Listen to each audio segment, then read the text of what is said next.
Apa perannya doa?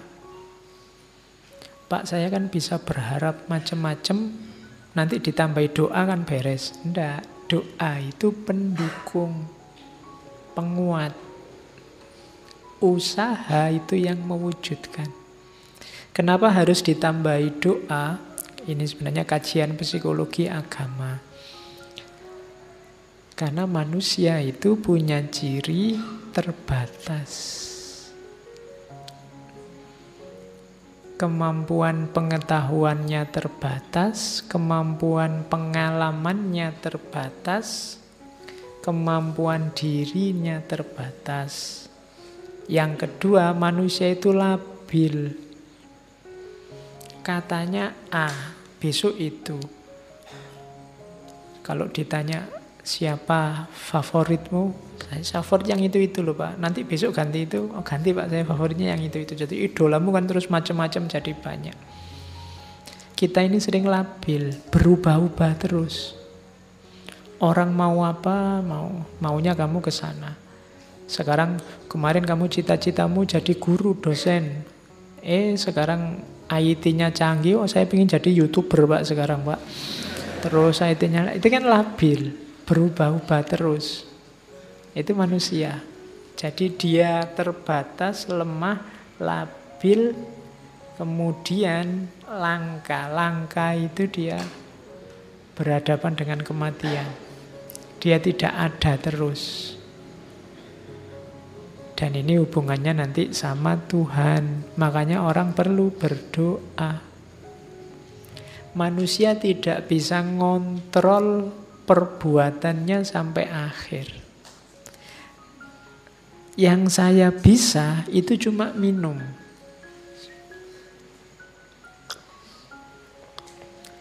Tapi hilang atau tidak rasa haus itu aku tidak kuasa.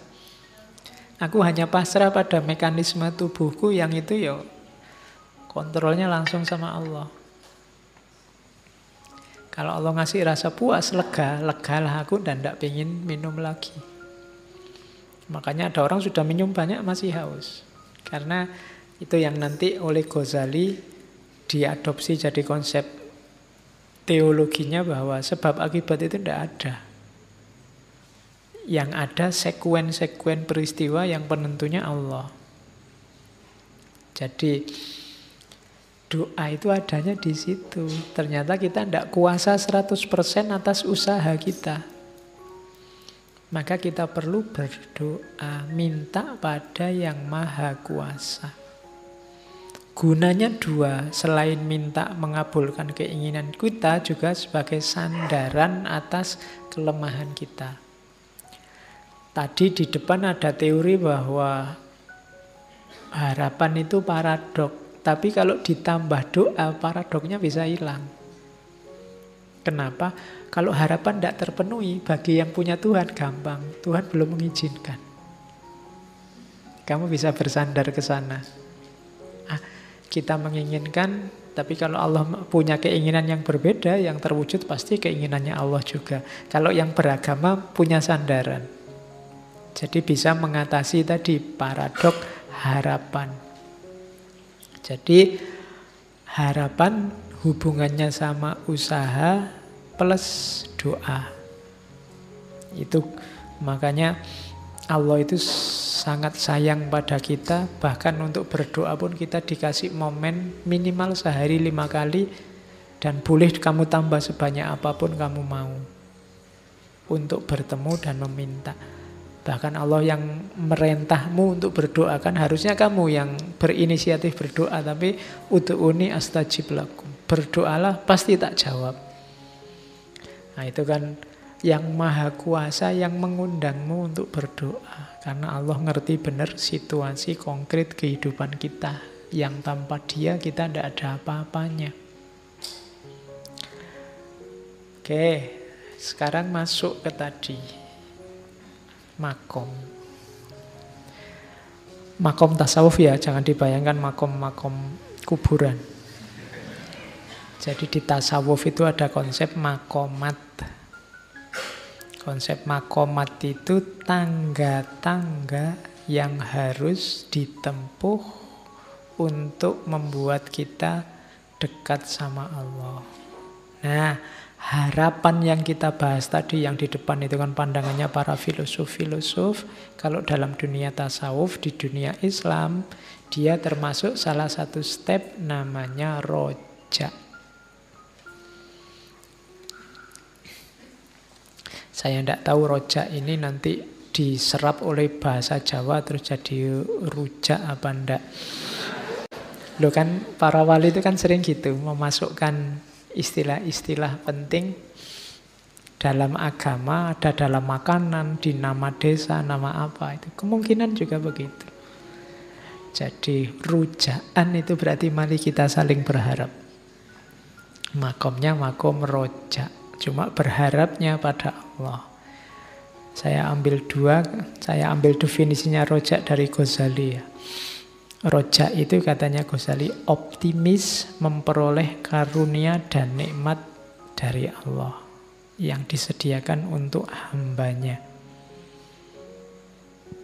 Maka putus asa itu adalah lawannya. Jangan putus asa dan jangan membuat orang putus asa.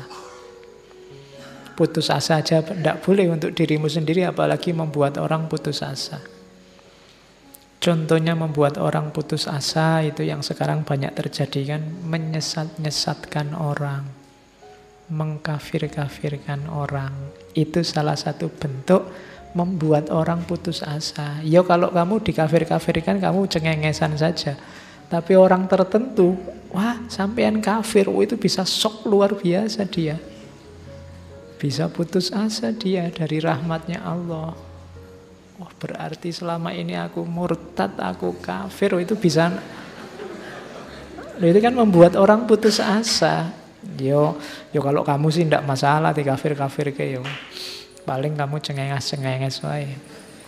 Tapi orang tertentu bisa putus asa beneran dengan tudingan-tudinganmu.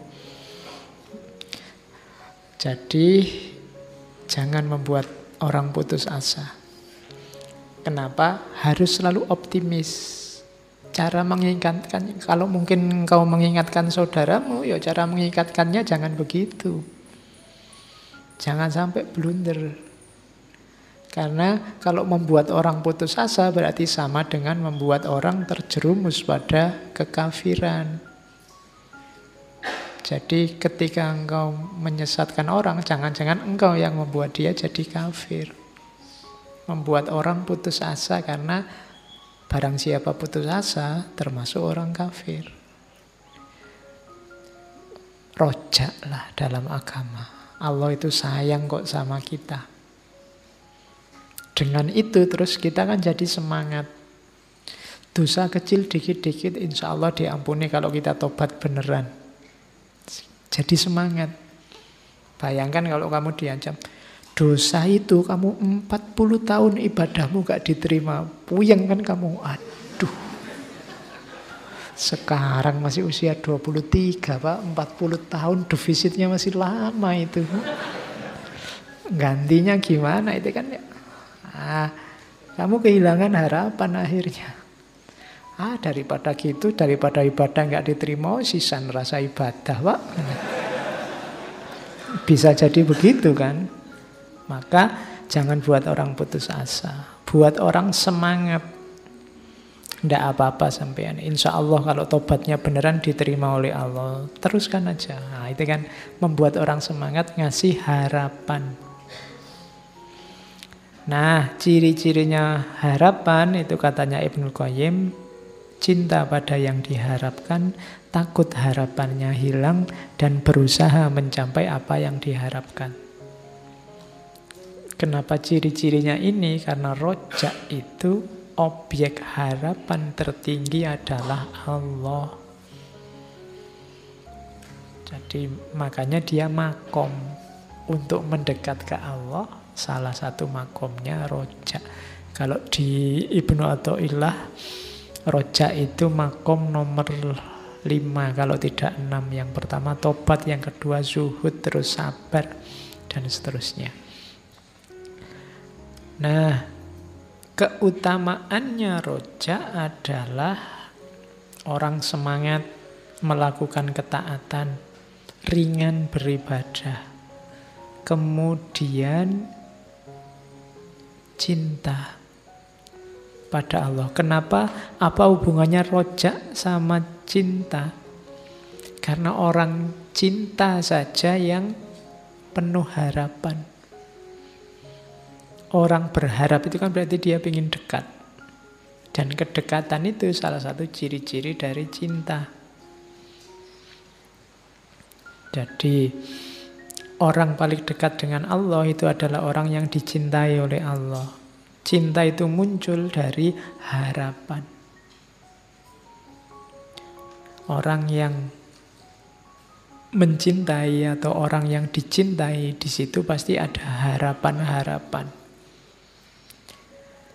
Kemudian rojak membuat prasangka baik. Dengan berharap pada Allah berarti kita punya pikiran positif tentang Allah yang maha penyayang, maha pengasih, maha bijaksana. Jadi orang yang mental beragamanya penuh harapan, penuh rojak pada Allah, itu selalu prasangkanya prasangka baik. Kalau ada ujian, ada musibah, ada bencana, prasangkanya tetap baik.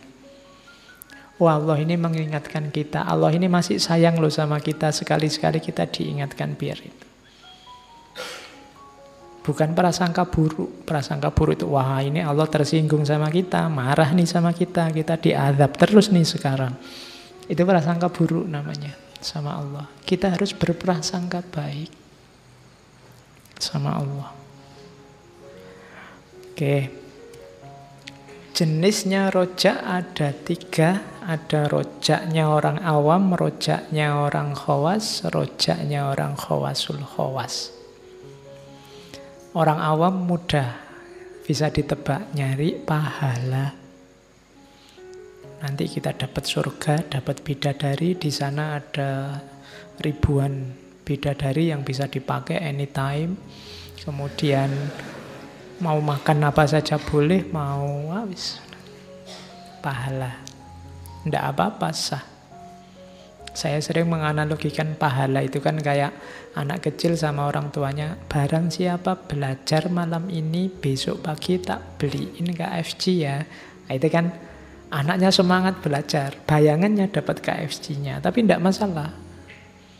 Kalau orang tuanya kan biar anaknya pinter. Dipameri dengan hadiah makanan. Anak ini yang dipikir makanan saja, tapi tidak masalah. Meskipun dia mikir makanan, nanti kan sampai ke pinternya tadi. Yang diinginkan orang tuanya tercapai. Meskipun yang ada di pikiran anaknya makanannya. Tapi makanannya juga dapat, tapi kan pinter yang diinginkan orang tuanya juga dapat. Jadi jangan diketawakan, jangan direndahkan orang yang mengejar pahala. Jadi biasa orang ngejar pahala itu tidak apa-apa. Yang harus kamu gelisahkan orang yang mengejar dosa. Ya. Yang kedua rojaknya khawas. Kalau khawas itu yang dia pikir ridhonya Allah. Saya kayak gini diridhoi tidak ya sama Allah. Yang diharapkan ridhonya Allah saja. Yang paling tinggi rojaknya khawasul khawas. Khawasul khawas itu rojaknya orang yang tidak sekedar ridhonya Allah, tapi dia selalu ingin bersama Allah, selalu dekat sama Allah, mengalami ma'rifat atau musyahadah kalau dalam bahasanya para sufi. Jadi batin yang selalu hidup dekat dengan Allah. Itu yang diimpi-impikan kelompok khawasul khawas. Kalau kelompok khawas, dia ingin dapat ridhonya Allah. Kalau kelompok awam, dia ingin dapat pahala atau balasan dari Allah. Terus, rojak itu ada yang mahmudah, tapi ada yang mazmumah. Yang mahmudah ya yang biasa, melakukan kebaikan, ketaatan, dan mengharapkan balasan dari Allah.